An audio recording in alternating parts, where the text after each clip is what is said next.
지금 보면은 주말인데도 불구하고 여러 얘기가 나오더라고요. 여러 얘기가 나와갖고 시간이 돼서 방송을 좀 켰습니다. 오늘 별별 얘기가 다 나왔어요. 뭐 특히 오늘 그 수잔 캐시라고 그 사람 스탠포드 경영대학원 교수 있잖아요. 제가 몇 번 말씀드렸는데 리프사 보드멤버기도 한데 그 사람이 이제 그 리프사 직원인 사람 중에 이제 석사 과정으로 스탠포드 대학에 온 사람이 있거든요. 그래서 둘이 해갖고 지도 교수 역할에서 교신 저자죠. 그 역할로 이제 논문을 썼는데 어떤 논문이냐면 제가 한 4-5번 설명드린 논문이에요. 그 암호화폐 이제 밸류에이션 프레임워크를 만든 거죠. 그러니까 가치평가 이제 프레임워크, 그 모델링을 하면서 실제로 암호화폐는 이제 비트코인, 그리고 XRP 이 두 개를 놓고 상황에 따른 평가를 했거든요. 그냥 뭐 육감으로 봤을 때 이 정도면 얼마겠지 막 이게 아니라 실제적으로 이제 경제학에서 제시하는 그런 이론과 그리고 실제 시장의 상황을 분석을 해서 규모를 실제 데이터를 끌어온 거죠. 모델 세울 때. 그래서 실제 시장의 데이터를 긁어와서 아까 말씀드린 경제학적인 측면에서 기본이 되는 그게 이제 공급과 수요에 의한 원칙이잖아요. 그래서 그걸 바탕으로 더욱더 실제적인 계산을 위해서 이제 지금 말씀드린 공급과 수요를 이제 실제 그 XRP 상황에 맞춰서 뭐 외환시장 그리고 트레이드 파이낸스, 무역금융, 그리고 레미턴스, 리테일 레미턴스 이걸 3개로 나눠서 그 안에서 실제 공급과 수요가 뭔지 그리고 어떠한 변수들이 있는지 그런 것들을 다 계산을 해서 가치평가를 해놓은 게 있거든요. 오라 어서오세요. 반갑습니다. 그래서 그 얘기가 오늘 좀 많이 나오더라고요. 여러모로 그래서 저도 재밌게 보고 그와 관련된 것들을 좀 얘기를 했는데 그래서 겸사겸사 지금 말씀드린 것까지 포함해서 이제 Q&A처럼 사실 목요일날 Q&A를 하려고 했는데 그날 하지를 못했고요. 그리고 금요일날은 제가 방송을 쉬었잖아요. 그래서 지금 기습 방송에서 좀 그 Q&A를 좀 진행하고자 합니다. 보면요, 일단 댓글을 좀 확인할게요. 댓글로 이제 좀 얘기를 주신 분들이 있어갖고 댓글 남기셨던 거에 대해서 좀 한 가지 보면서 좀 말씀을 드리겠습니다. 어디 보자. 댓글 봅시다. 댓글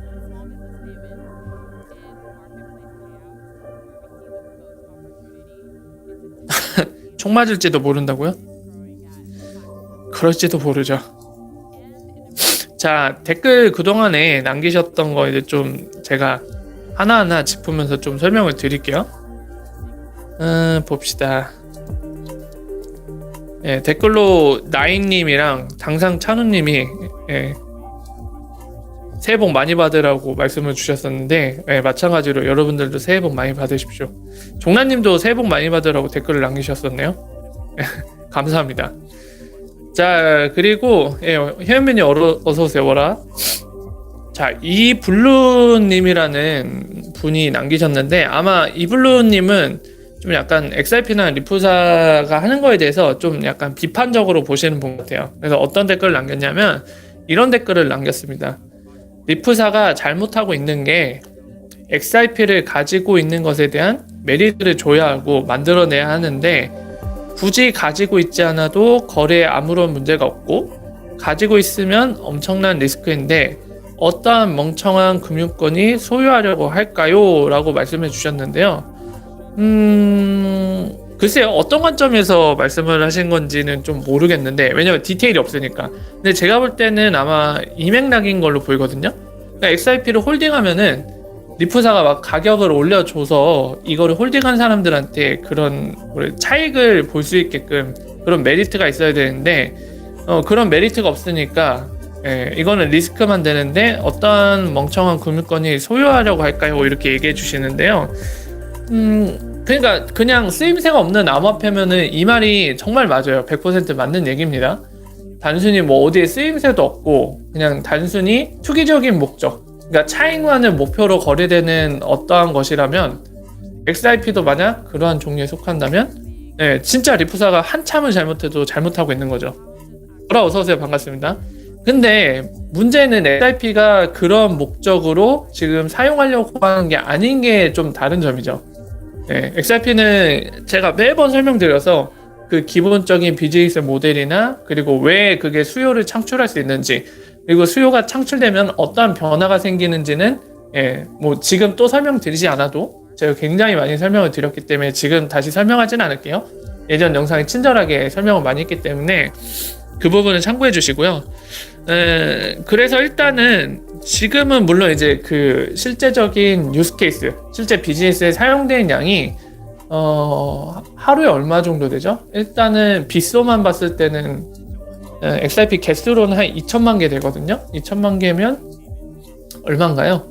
200원을 곱하면 한 그죠? 200원. 그러면은 잠깐만요. 40억 정도 되네요. 지금 실제적으로 하루에 사용되는 게 그냥 투기 목적 거래가 아니라 빗소만 따져도 하루에 40억 정도 되거든요. 워낙 작긴 작죠. 40억이 우리한테는 큰 돈이지만 이 금융권 시장 안에서 전체적인 그 액수에 따른 비율을 볼 때는 굉장히 작은 분량이거든요. 그리고 실제로 투기 목적으로 거래되는 게 하루에 10억 달러 정도 되니까 그거에 비하면 상당히 작죠. 그래서 작아서 영향을 못 주고 있는데 그 실제 유스 케이스 볼륨이 늘어나면은 그냥 차익을 남기기에 거래하는 것보다 이제 비즈니스 쪽에서 기업들이나 금융기관들이 XRP를 통해서 뭔가 효율적으로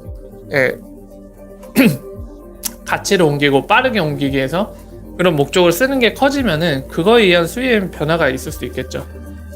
그래서 지금 이블루님이 댓글 남긴 거는 다른 암호화폐 기준으로 남기신 것 같아요. XRP는 좀 다른 점이 있거든요. 그래서 그런 부분들을 한번 더 생각을 해보시고 얘기를 나눌 수 있으면 좋을 것 같습니다. 일단 XRP에 대해 좀 실제와는 다른 관점을 갖고 계신 것 같아요. 그래서 그 정도로 정리할 수 있을 것 같고, 그리고 오버 더 레인보우님께서 댓글 남겨주신 건데요.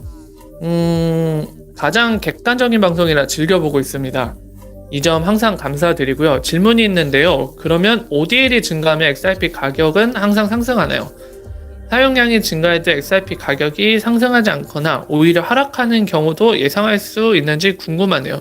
또 그런 경우는 어떤 경우인지요? 라고 질문을 주셨는데요. 기본적으로 질문 주신 게 굉장히 합리적인 부분으로 보입니다. 뭘 말씀드린 거냐면 약간 뭐라 해야 되지? 제가 매번 말씀드리지만 소식, 서민자님 워라 어서오세요. 반갑습니다.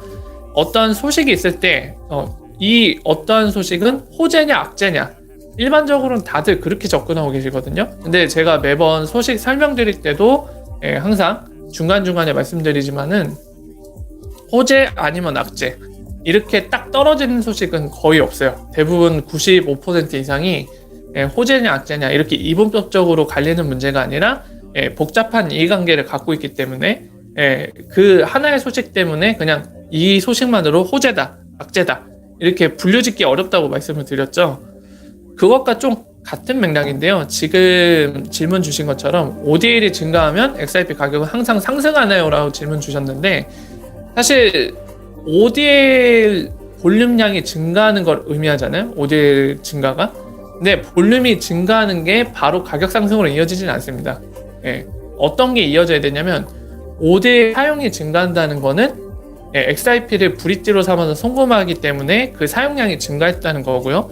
그 얘기는 또 어떻게 연결이 되냐면 그 ODL 거래소에 쌓아놓은 그 시장의 오더북이 사용됐다는 걸 의미하거든요. ODL 사용량만큼. 그 얘기는 또 뭘로 이어지냐면 바로 마켓메이커의 스프레드 수익이 낮다는 걸 의미합니다. 이걸 직접적으로 의미해요. 여기까지가. 그래서 ODL 사용량은 마켓메이커의 수익이 증가했다라는 의미와도 같습니다. 하지만 이게 곧바로 가격 상승으로 이어지는 게 아니라 이 수익을 본 마켓메이커들이 어떤 흐름까지 이어져야 되냐면 내가 이 마켓메이킹, 즉 XRP를 브릿지로 쓰는 그런 금융기관들, 리플렛 멤버들을 위해 내가 오더북을 한 XRP 예를 들어서 설명을 위해서 10만 개를 보유해서 오더북을 쌓아줬더니 얘네가 이거를 막 계속 써주네. 그래서 수익이 났어. 근데 보니까 내가 이 XRP 더미를 20만 개 2배로, 지금보다 2배로 늘려도 이 오더북을 계속 써줄 것 같아. 그래서 지금보다 수익이 대략 2배 정도로 늘어날 걸로 추정이 돼. 스프레드 수익이. 그럼 10만 개 더 우리가 홀딩을 해야겠다. 더미를 사들여서 그거를 오더북을 쌓는데 써야겠다. 이렇게 이어지면은 뭐가 되는 거죠? 시장에 있는 XRP를 10만 개를 더 마켓메이커들이 더 보유하고 있는 거잖아요. 그 얘기는 뭐죠? 즉 수요이자 즉 공급량이 제한이 되는 겁니다. 공급량이 전체 10만 개 중에 지금 설명한 마켓메이커 10만 개 사들여서 본인들이 홀딩을 해버리잖아요. 공급량이 10만 개가 제한되는 거죠. 실제 총량은 똑같지만 누군가가 그 홀딩해서 보유를 해버리잖아요. 시장에 풀어놓는 게 아니라. 공급량이 실제적인 공급량이 줄어든다. 동시에 수요가 생긴다는 거죠. 그렇게 해서 이런 수요 발생으로 공급은 오히려 총량은 1000억 개로 제한돼 있고 오히려 실질적인 거는 홀딩함으로써 줄어들고 반대로 그 동시에 수요가 늘어나고 그러니까 수요와 공급의 법칙에 의해서 ODL 사용이 한 단계 거쳐서 마켓메이커의 수요 증가까지 이어진다면 그때는 가격이 오를 수 있는 여지가 있는 거죠. 여러분들이 이제 XRP 갖고 설명을 해서 좀 약간 와닿지 않을 수도 있거든요. 낯설어서. 여러분들 되게 쉽게 알고 싶으시면은 어떤 걸로 상상하시면 이해하기 쉽냐면 여러분들 달러를 생각해 보세요. 달러가 지금 어떻게 하고 있습니까?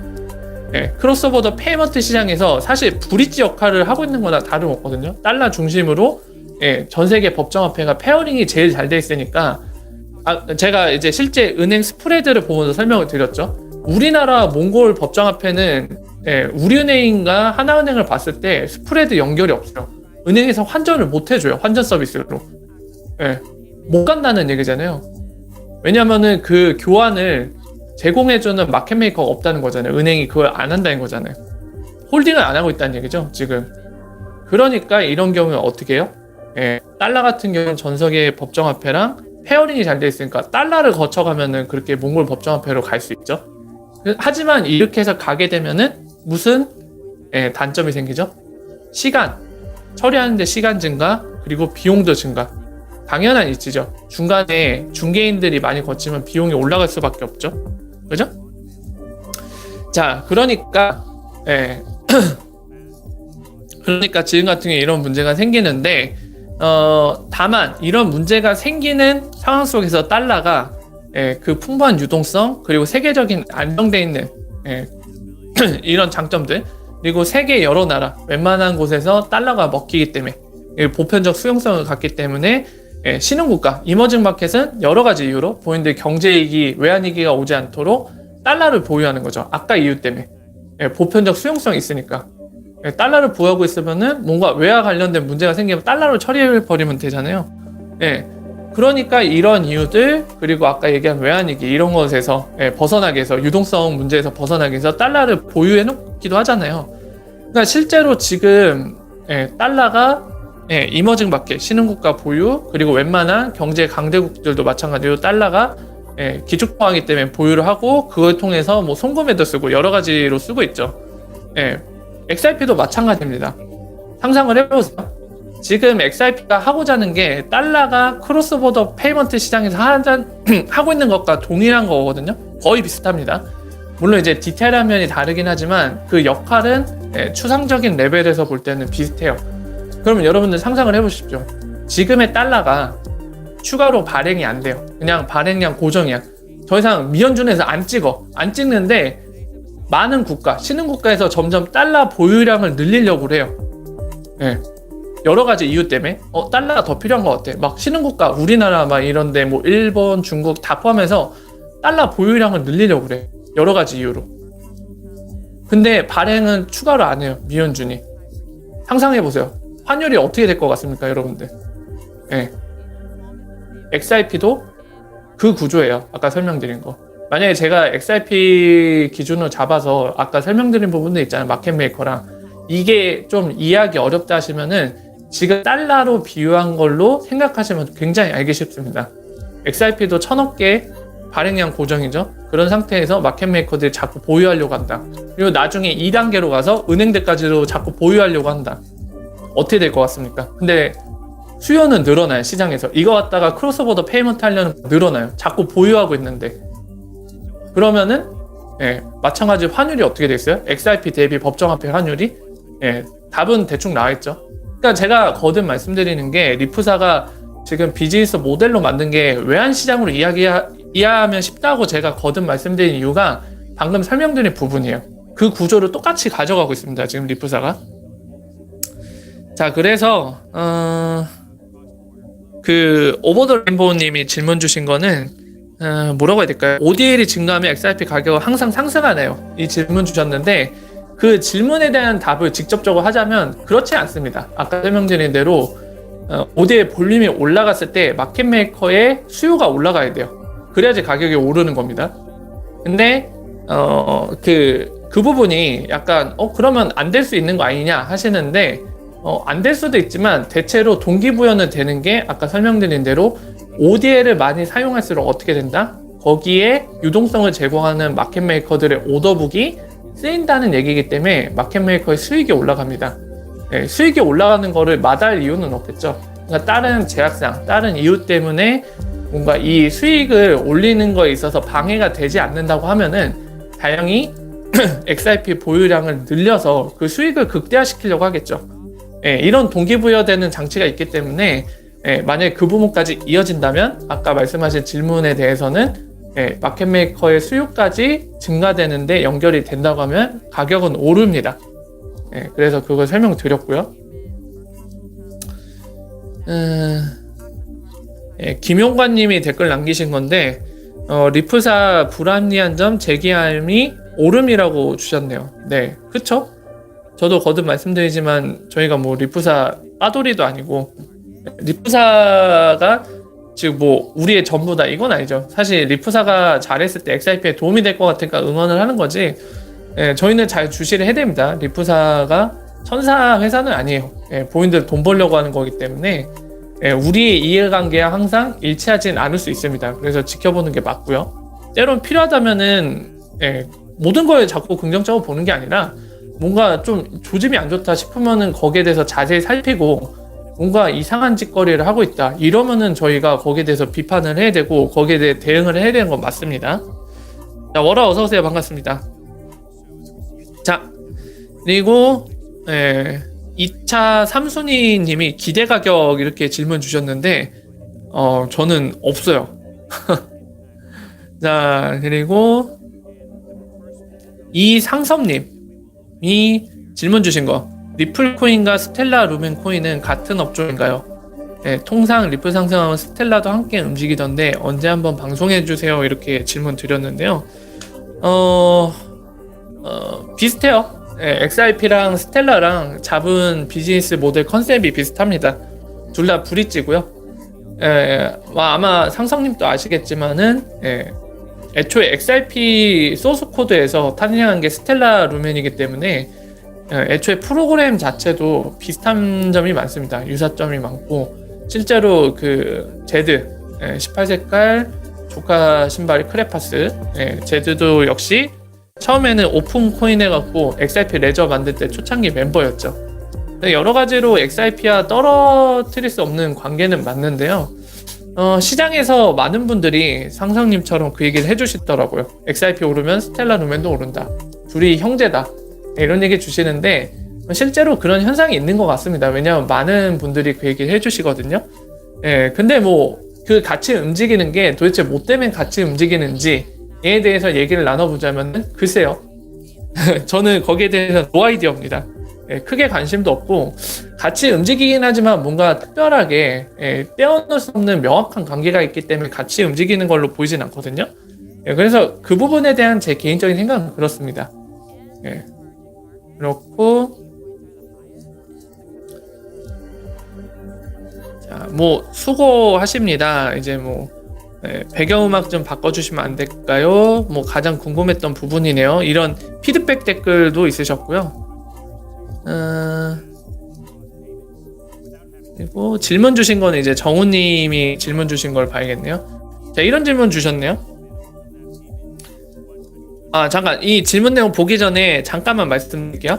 자, 지금 질문 주신 분 있는데요. 제가 좀 이 스마트폰 방송이라 좀 양해를 구할 부분이 있는데 이 채팅창이 솔직히 좀 보기가 어렵습니다. 막 사라져요, 채팅창이. 그리고 이제 제가 설명을 하고 있다 보니까 이 설명을 하면서 지금 채팅창을 통해서 질문 주신 거를 보기가 좀 어렵거든요. 잠깐 보더라도 내용을 보려고 해도 지나가 버리면 사라져요. 페이드아웃 돼 버려갖고 좀 어려운 점이 있어서 이런 상황이기 때문에 좀 당부를 드리자면 이 댓글 설명 끝나면은 그때 채팅창에 남겨주시면은 그때 한번 얘기를 나눠보도록 하죠. 일단 댓글 달아주신 거 피드백을 드리고 지금 궁금하신 거나 함께 얘기 나누고 싶은 부분이 있다고 하시면은 이 댓글 피드백 후에 말씀해 주시면 함께 얘기 나눠보면 좋을 것 같습니다. 좀 양해를 부탁드릴게요. 자, 정우님 질문 주신 거 볼게요. 은행들은 고객이 송금하거나 인출할 때 내는 수수료도 은행 입장에서 놓칠 수 없는 수입원인데 XRP를 이용하게 되면 수수료가 작잖아요. 그럼 은행 입장에서 꺼려하지 않을까요? 제가 아는 게 많이 없어서 무식한 질문이겠지만 속 시원한 답변 부탁드려도 될까요? 정말 궁금합니다. 항상 잘 보고 있습니다. 감사합니다. 이렇게 질문 주셨는데요. 얼마 전에 제가 영상 올린 거, 그 답변이 지금 질문 주신 거에 대한 답변이 되겠죠. 그래서 최근 영상 하나 참고해 보시면 될 것 같고요. 이제 은행 수수료가 XRP가 빠르고 저렴하면 은행 수수료도 적어지니까 은행 수입원이 적어지냐? 이런 거에 대해서 제가 영상을 편집해서 남긴 게 있거든요. 디테일한 내용을 정우님이 그걸 참고해 보시고요. 간단히만 설명드리면 XRP로 저렴해지는 비용이 저렴해진 부분은 은행의 수입원이 적어지는 게 아니라요. 그러니까 즉 고객이 은행한테 내는 수수료를 절감시키는 게 아니라 은행이 예를 들면 정우님이 은행에 가서 뭐 미국에다 100달러치 송금해 주세요 부탁을 하잖아요. 그때 예를 들어서 설명을 위해서 은행이 정우님이 의뢰한 일을 처리하기 위해서 드는 비용이 5,000원이라고 하면 적어도 은행이 정우님한테 5,000원 이상은 받을 거 아니에요. 그래야지 마진이 남겠죠. 이랬다고 그때 XRP가 비용 절감을 해주는 거, 그거는 정우님이 은행한테 내는 걸 절감해 주는 게 아니라 은행이 정우님이 의뢰한 그 100달러치 송금을 하는데 들어가는 5,000원을 절감시켜 주는 거예요. 10분의 1 수준으로. 그거 얼마 들죠? 원래는 5,000원 들던 게 500원쯤으로 줄어들겠죠? 근데 정우님이 만약에 이 100달러 송금할 때 은행이 수수료로 10,000원을 받았다고 하면 원래 XRP를 안 쓰면 5,000원 수익을 버는 거죠. 한 번 처리해 줄 때마다. 근데 XRP로 비용 절감해. 그러니까 정우님이 부탁한 걸 처리하는데 드는 비용 5,000원을 절감해서 500원으로 다운시키면은 수익이 얼마나 남죠? 차익이 9,500원 남죠? 그 부분입니다. 그러니까 이제 정우님이나 또는 이제 뭐 정우님이 아니더라도 이제 XRP와 리플에 관심을 갖기 시작한 분들은 이제 디테일한 걸 알 수가 없잖아요. 이제 그런 분들이 이제 뭐라 해야 될까요? 특징적인 것만 굉장히 많이 듣게 되는데 XRP는 빠르고 저렴하다 이 얘기 되게 많이 들으실 거예요. 근데 이제 그 잘 모르는 분들이 야 빠르고 저렴하면은 은행 수수료가 저렴해지는 거잖아. 그러면 은행의 수익이 줄어드는 거 아니냐? 이렇게 얘기하는 거에 되게 그럴싸하게 들리거든요. 하지만은 그건 디테일한 부분은 몰라서 그런 거고 지금 설명드린 부분이 정확한 얘기입니다. 정우님이 은행한테 내는 비용을 절감시키는 게 아니라 은행이 업무 처리하는 데 드는 비용을 절감시켜서 수익을 극대화시키는 거예요. 그러니까 당연히 리프사가 제품을 내놨겠죠. 만약에 고객이 은행한테 내는 수수료를 절감시키는 거면 아무도 안 쓰겠죠. 되게 상식적인 부분이죠. 누가 쓰겠어요, 그거를 수익을 줄이는데. 당연한 부분이라 사실은 뭐 얘기할 것도 아니긴 한데 사실 이런 거를 특히나 안티들이 잘 모르면서 이제 그럴싸한 얘기로 속이는 경우가 있는데 지금 정우님이 질문 주신 게 그런 부분 중에 하나입니다. 그래서 설명을 드린 거고요. 자, 빈 나그네 님도 질문 주셨는데 XRP 증권이냐 아니냐가 이제 결과가 나오는 거예요. 질문 주셨는데 전에 방송에 말씀드렸던 대로 그거 법원 판결 통해서 나오는 거는 정말 먼 훗날이거나 안 나올 수도 있습니다. 그 부분 참고하시고요. 여기까지가 이제 그거였네요. 댓글로 여러분들이 남겨주신 주요 내용이었는데 다 답변을 드린 것 같습니다. 정리가 끝났습니다. 네, 이렇게 해서 댓글 피드백 정리가 끝났고요. 빈센트님 어서오세요. 오라. 빛나건네님 방금 댓글 봤었는데 지금 또 오셨네요. 네, 방금 오셨네. 자, 이제 댓글 피드백이 끝났으니까 여러분들 혹시 채팅창을 통해서 함께 얘기 나누고 싶은 부분 있으면 얘기해 주시면은 함께 얘기 나눠볼게요. 하지만 또 한 번 양해 부탁을 드리면 제가 스마트폰으로 좀 진행을 하고 있어서요. 댓글들이 금방금방 사라져요. 그래서 제가 놓칠 수도 있는데 그런 인간적인 부분에 의해서 좀 놓치게 되는 건 좀 양해를 부탁드립니다. 너그러운 마음으로. 잠깐만요. 지금 또 채팅창이 사라졌는데 잠깐만요. 그러면은 이거를 제가 켜갖고 이걸 통해서 해야겠다. 채팅창이 사라졌는데 다른 걸 통해서 제가 보면서 말씀을 드릴게요. 자, 이렇게 보면은 보이려나? 아이, 뭐야, 이렇게 해도 채팅창이 안 보이네. 아니,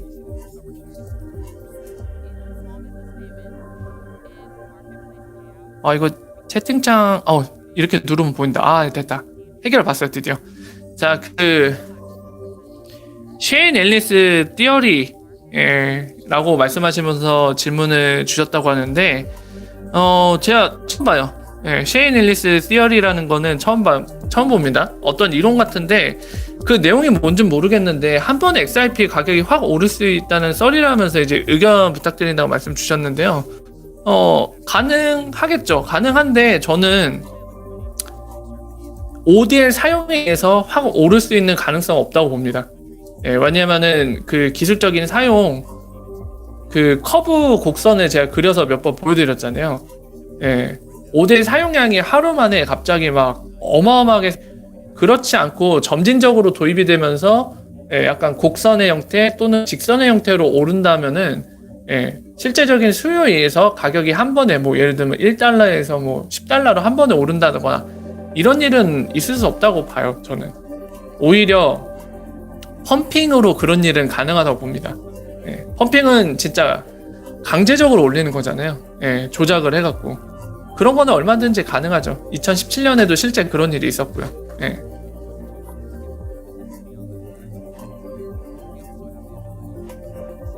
에릭님은 또 이제 그 개인 계정 보관하는 거 낫냐, 거래소 보관하는 게 낫냐 하시는데, 조범님께서 진짜 현명하게 답변 주셨네요. 딱 한마디로 일목요연하게 답변 주셨는데, 저도 동일한 의견입니다.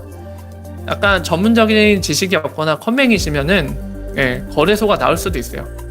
그러니까 그 거래소 중에서도 뭔가 거래소가 해킹당하거나, 이런 안 좋은 일이 발생했을 때, 내가 위탁한 기관이 본인들의 자산, 고객들의 자산을 분실했을 때도 책임있게 처리해줄 것 같은 그런 거래소, 그런 데다 맡기는 게 오히려 좋을 수도 있습니다. 조범님께서 정확하게 답변을 주셨네요. 저도 비슷한 의견이고요.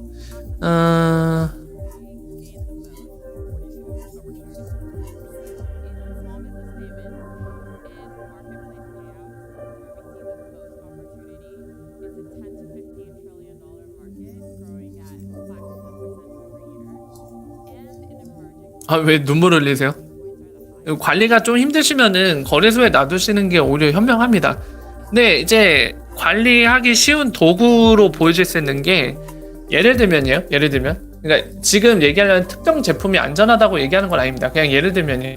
만약에 삼성 스마트폰 쓰는데 이제 삼성이 블록체인 월렛에 XRP를 추가해준다. 그러면 아무래도 본인이 삼성 스마트폰 쓰고 있고 그리고 우리나라 대기업이 만든 어플이니까 뭔가 신뢰할 만하고 얘네는 빤스런 안 할 거 아니에요. 그죠?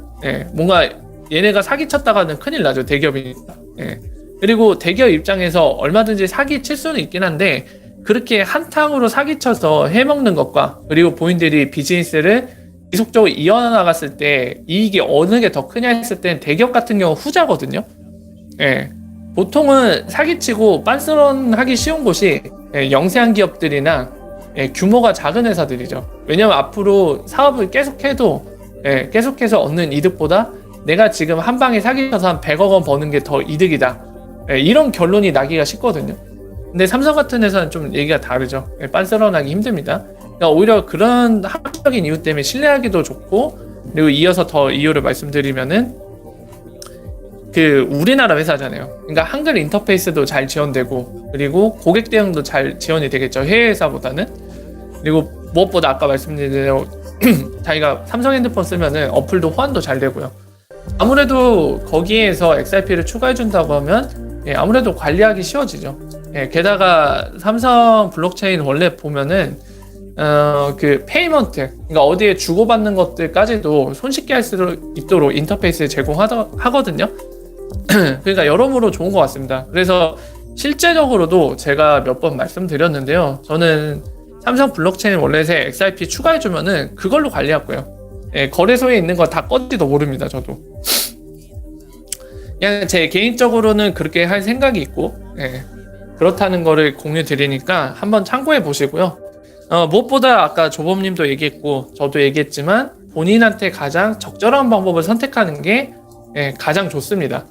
누군가가 이렇게 얘기했다고 해서 그 방법을 무조건 따라가는 거는 별로 좋지 않은 방법이에요. 상황에 맞게, 본인의 상황에 맞게 적절한 방법을 선택하는 게 가장 안전합니다. 자, 그리고 여러분들 그 한 가지 공유 드릴 게 있는데, 그 클레이톤 기반의 게임들이 출시가 된 것 같아요. 출시됐습니다. 그래서 저한테 아까 알림 문자가 왔어요. 그 뭐죠? 기온인가 뭔가 왔어요. 잠깐 보여드릴까요? 안 보이네? 아, 설치 안 됐구나. 설치 안 됐네요. 문자가 왔어요. 기온이라고. 이거 막 출시됐어요. 그래서 설치는 해놨는데, 이거 하면은 이제 게임 내에서 클레이튼 갖다가 거래가 되는 것 같습니다. 그래서 이거를 하면 뭐 아이템을 팔면 클레이튼을 확보할 수 있는 것 같은데, 자세한 거는 저도 해봐야지 알겠지만, 일단은 기본적으로 이제 해보지 않아도 알 수 있는 거는 아무래도 그 게임의 경제에 대해서 좀 얘기를 해야 될 것 같아요. 그러니까 많은 분들이 당장 클레이튼이라는 카카오가 만든 암호화폐, 이거를 게임을 하는데 벌어들일 수 있다? 해서 귀가 굉장히 솔깃하실 거예요. 그래서 바로 시작하실 수도 있는데, 너무 환상이 생기실 수도 있으니까 그 부분에 대해서 좀 정리를 사전에 해드린 겁니다. 뭐냐면은 게임 내에서 원래 기존의 게임본이, 뭐 예를 들면 리니지 같은 게임은 아데나라는 게임 내에 그런 통용되는 화폐가 존재했고, 그리고 제가 온라인 게임을 많이 하지 않아서 다른 건 모르겠는데요. 어쨌든 각각의 게임마다 그 게임에 독특한 그런 화폐가 존재하거든요. 그런 게 이제는 클레이튼으로 해서 하자는 거예요. 그 게임에서.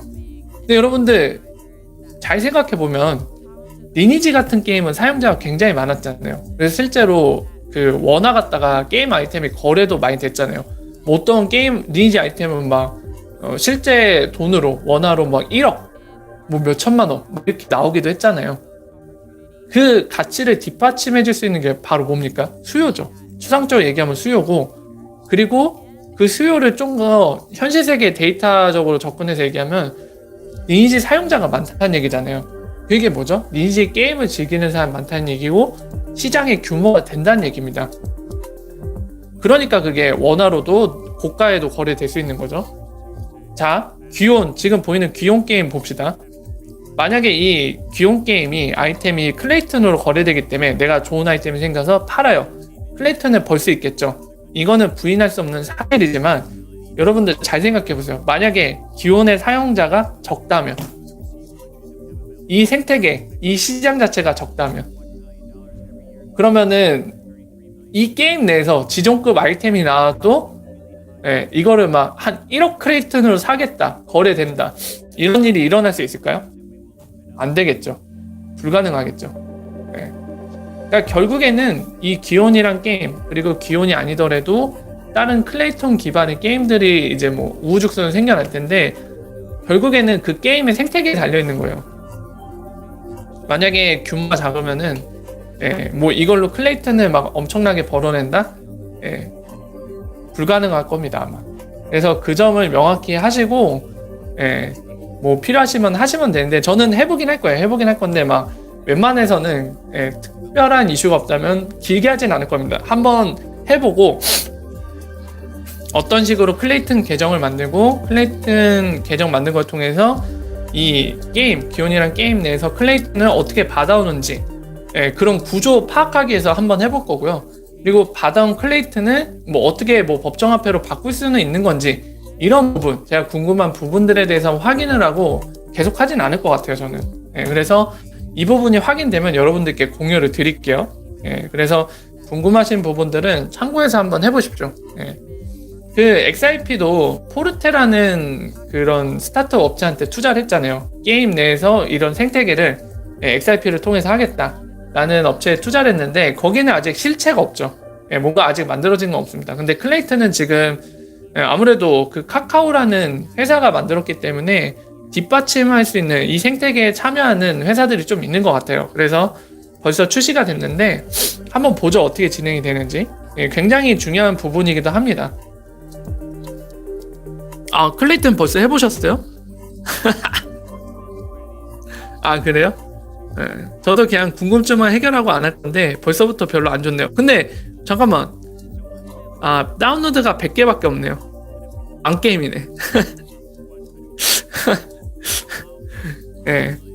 지금 여러 가지로 이제 의견 주시거나 확인된 정보를 공유해 주신 분들 계신데요. 지금 말씀하신 대로 보니까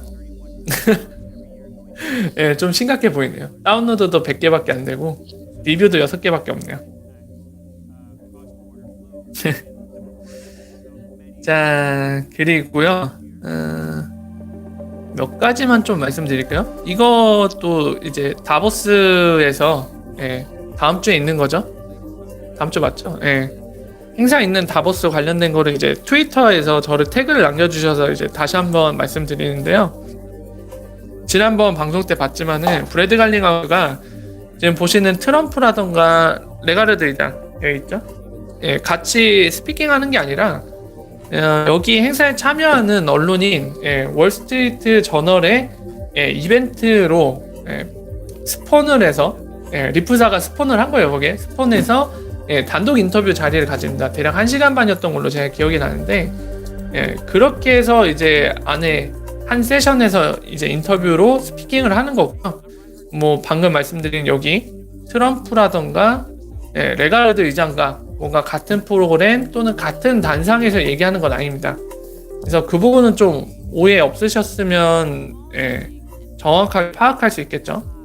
약간 격이 다른 참가입니다. 격이 달라요. 똑같은 격이 아닙니다. 다보스 행사 자체에 초대된 게 아니기 때문에 그런 점은 좀 참고하시고요. 어쨌든 이제 저 행사에 본인들이 스폰을 해서 이제 특정 언론을 통해서 그런 인터뷰 자리를 갖는다는 거는 어쨌든 홍보를 하고 싶다는 거죠. 마케팅과 홍보, 뭐 여러 가지 전략적인 차원에서 하는 것 같은데 뭐 어떤 얘기가 나올지는 굉장히 궁금합니다. 그래서 실제 전화 인터뷰하면은 그 부분도 같이 보시죠.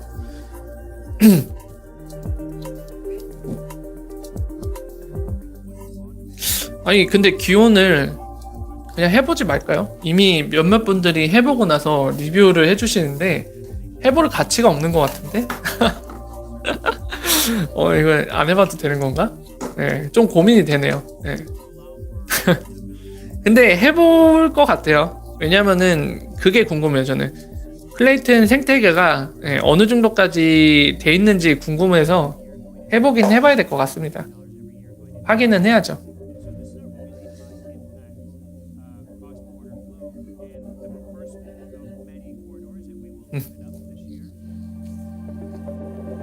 아이디가 지갑 주소예요? 야, 독특하구만요. 아니 지갑 주소 되게 막 바이너리처럼 돼 있을 텐데 그거를 아이디로 써요? 오마이갓. 이거 그 블록체인이나 IT 쪽 전문가 아니신 분들은 일반 유저들 되게 생소할 것 같은데요? 그런 식으로 돼 있으면 안타깝네요. 행복하자 미나님은 좀 제대로 된 게임과 제휴를 하지 이렇게 말씀 주셨는데 어렵죠. 그렇게 하기가 좀 어려울 것 같아요. 뭐 예를 들면은 지금 실제 현실에서 되게 굉장히 유명하고 인지도 있고 그리고 많은 유저를 보유한 뭐 롤이라던가 이런 메이저 게임도 있잖아요. 그런 게 블록체인 베이스로 오는 게 되게 힘들죠. 왜냐면은 걔네 입장에서는 굳이 본인들이 리스크를 감당해 가면서 블록체인 베이스 게임으로 전환할 필요가 없잖아요. 예, 그러니까 힘들죠, 그 부분은.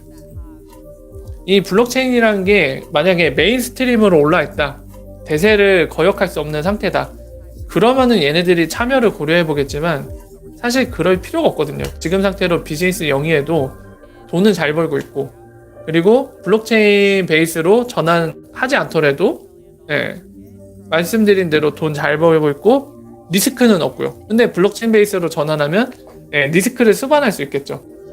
당장 이제 블록체인 베이스 되면은 사용자들한테 그 블록체인 계정을 만들려고 하고 그걸 연동하고 이 작업들을 해야 되는데, 와, 그게 전환할 때 여간 깐깐한 게 아니거든요. 유저 하나하나 다 응대하고 대응해주고 상대하고 안내하고, 예, 그 기존 유저들한테 접근성이 떨어지는 면 때문에 유저 수가 줄거나 그러지 않아야 되는데 굉장히 어렵죠.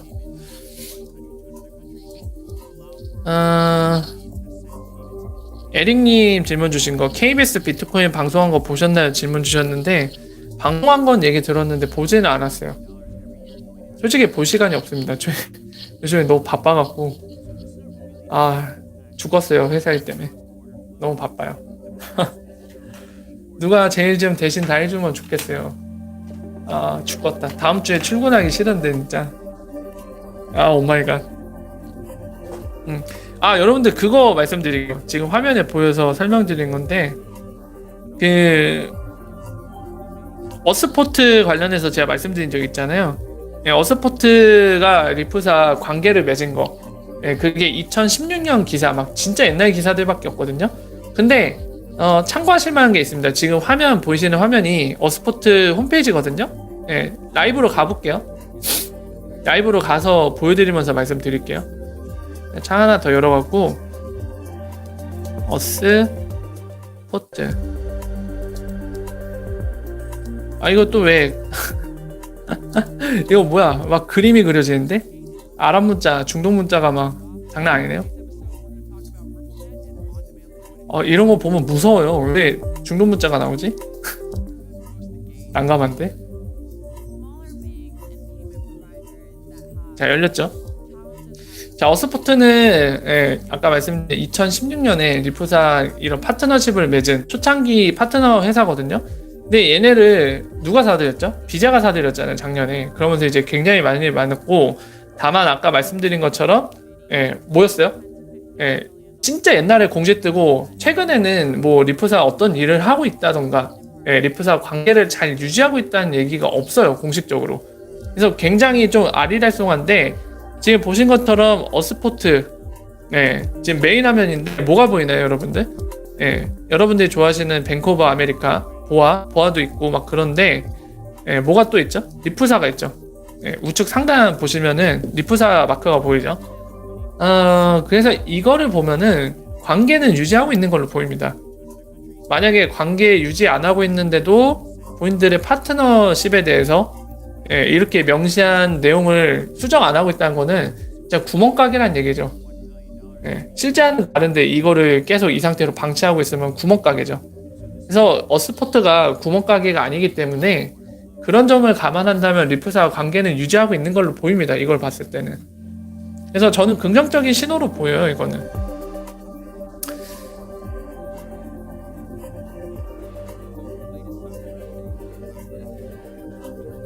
윌리엄님 질문 주신 거는 하드웨어 원래 그 중에 하나인 레노나저 질문 주신 건데요. 나노레저 같은 경우는 제가 써보지 않아서 걔네들의 화이트 페이퍼라든가 그런 오퍼레이션 운영되는 방식을 보지 않아서 모르겠지만, 기본적으로 이제 콜드 월렛이라고 불리고 하드웨어 월렛이라고 불리는 애들은 프라이빗 키, 즉 이제 본인 계정을 사용할 수 있는 그 시크릿 키 있잖아요. 그거를 그 레저를 판매한 회사로 보내는 게 아니라 뭐 USB 형태라던가 여러 가지 형태로 제공을 하잖아요, 그 하드웨어 월렛을. 거기 안에 암호화해서 보관하는 거죠, 유저가. 만약 그 키를 레저 만드는 회사의 중앙 서버로 보낸다? 그거는 진짜 스캠이에요, 그러면.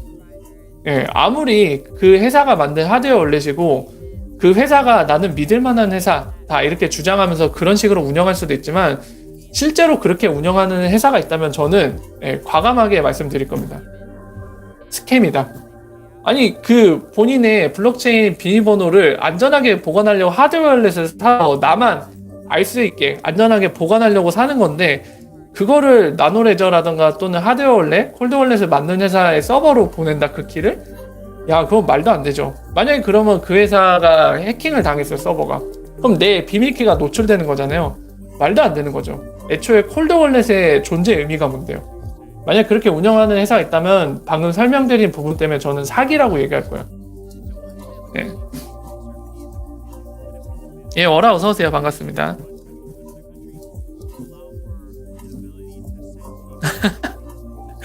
예, 바다나무님 얘기하신 거 리플사 근무 환경 좋은 기업 순위에서 25위라고 얘기하셨는데 뭐 주식이면은 호재라고 얘기할 수 있어도 XRP는 주식이 아니기 때문에 우리랑 크게 상관없는 소식이죠. 네. 별 의미가 없어요. XRP님 어라 어서오세요. 반갑습니다. 참 이게 어려운 문제예요. 약간 암호화폐라는 게 대부분이 다 약간 주식처럼 실제로 개발사들이 접근한 것도 있고 아니면은 주식처럼 접근하지 않고 다른 용도로 쓰고 싶어서 만든 것도 있는데 그런 의도와 달리 뭐 주식을 약간 의도하면서 만들었던가 아니면 그런 의도가 없이 만든 뭐 커런시로 쓰고 싶다 또는 커머디티 상품으로 쓰고 싶다 이렇게 만들었을지라도 그거를 받아들인 시장 유저들 개개인 입장에서 뭐 어떤 분은 약간 주식처럼 받아들인 분도 계시고 아니면 진짜 개발사가 의도한 대로 그냥 커런시나 커머디티가 아닌가 이렇게 접근하시는 분들도 있는데 이런 이해관계가 다 상충이 되는 경우가 있어갖고 굉장히 복잡한 것 같아요 지금 상황이. 근데 분명한 거는 ICO를 한 암호화폐들은 증권 논란을 피하기 힘들 겁니다. 실제로 이미 미국에서는 처분을 하고 있죠. ICO 한 거는 SEC에서 실제로 막 제재를 가하고 있잖아요. 증권이라고 판명을 하니까. 그래서 굉장히 복잡한 상황인데요. 일단은 뭐 XRP 증권 이슈 문제는 계속해서 지켜봐야 될 것 같아요. 빨리 끝이 나길 바라는 사람이 대부분일 텐데 저 역시 포함해서도 마찬가지고요. 하지만 결론이 나기에는 시간이 좀 더 걸릴 것 같습니다.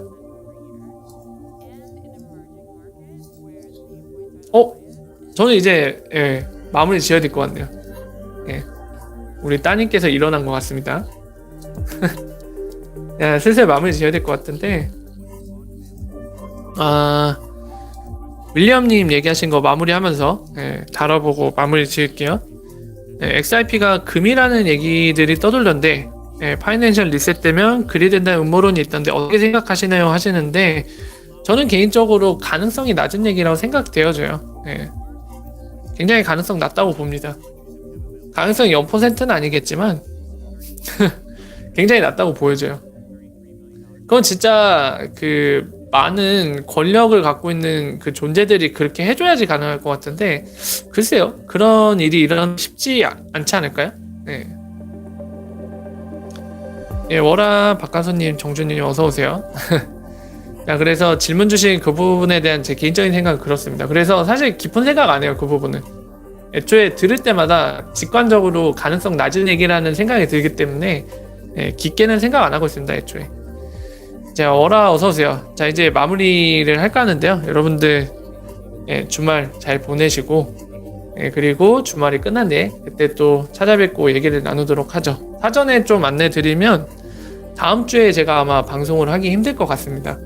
다음 주 진짜 힘들 것 같아요. 아마 월요일, 화요일, 수요일, 목요일 다 힘들 것 같고 그리고 금요일부터는 또 연휴잖아요. 연휴라서 또 힘들 것 같고요. 그래서 아마 어쩌면 다음 주에는 방송 자체가 없을 가능성이 있습니다. 그래서 사전에 좀 안내를 드리니까요. 참고하시고요. 만약에 방송이 진행된다고 하면은 당일날에 사전에 저녁에 안내를 드리도록 할게요. 텔레그램 통해서. 자, 여러분들도 주말 가족과 즐겁고 소중한 시간 보내시고요. 다음 주에 찾아뵐 수 있으면 찾아뵙도록 하겠습니다. 오늘 여기까지 하고 마무리할게요. 즐거운 주말 되세요. 월바월바 뿅.